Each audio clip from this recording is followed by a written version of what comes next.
هي كيف اليوم يا وسيم السوق؟ اليوم سوق خطب جهنم اليوم، قسما بالله العظيم ان اليوم يوم عالمي، اليوم العالمي للنظافة واليوم العالمي للحظاء القاع. ليش؟ سلخ في السوق. ليش ما حصل؟ ما هو يابس، قد يابس اقدحه. مسكه؟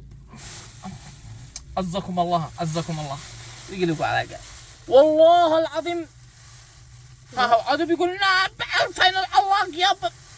امانه ما والله قد بعنا الغنم. قلت له والله اني قد بعت الغنم يا اخي، اشياء قاعد اخزن يا خلق الله، انشي قاعد نخزن.